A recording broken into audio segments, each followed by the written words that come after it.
Shalom, shalom, soyez bénis en ce jour, que la grâce, la paix de Dieu soit multipliée dans vos vies.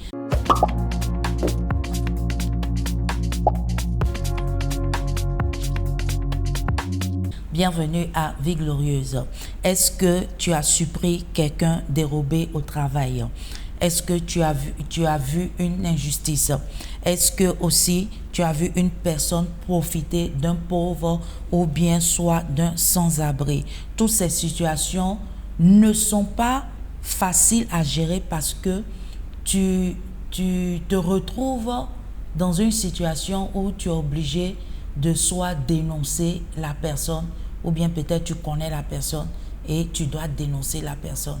Et parce que tu t'es fixé un objectif, c'est d'être une personne qui a une bonne moralité, une personne qui influence positivement et aussi soit la société, soit sa génération ou bien le monde entier.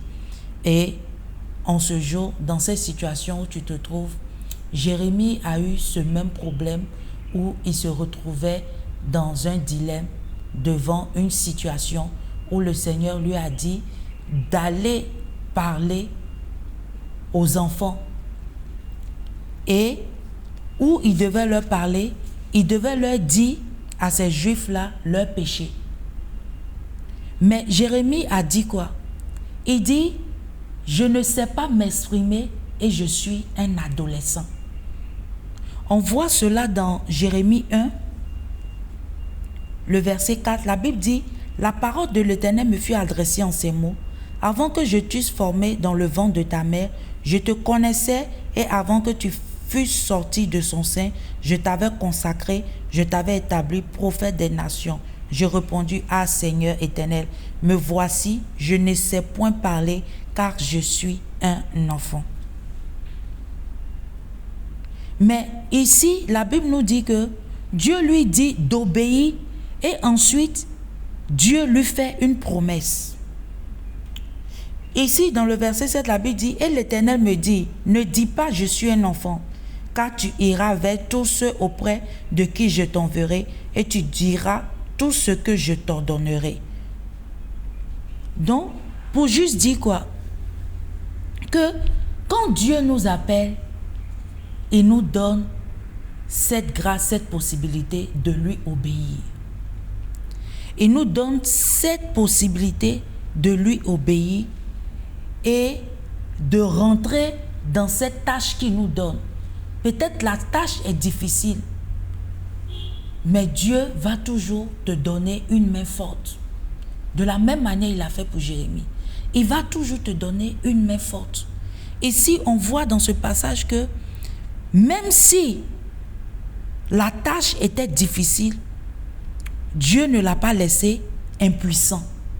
Mais par contre, il lui a donné des ressources. Il lui a donné des paroles. Ici, il dit, puis l'Éternel étendit sa main et toucha ma bouche. Dans le verset 8, il dit, ne les crains point, car je suis avec toi pour te délivrer, dit l'Éternel. Donc, en tout ce que nous faisons, quand l'Éternel te donne, te dit de faire quelque chose, c'est qu'il a déjà prévu cette ressource-là, cette opportunité qu'il veut te donner. Il a déjà dégagé tout. Il a déjà ouvert la voie pour toi. Donc, en ce jour, quelle est cette parole ou bien cette chose que l'Éternel t'a dit de faire? Je prie pour toi en ce jour que l'Éternel te donne la grâce d'être obéissant à sa parole et à ses commandements au nom de Jésus.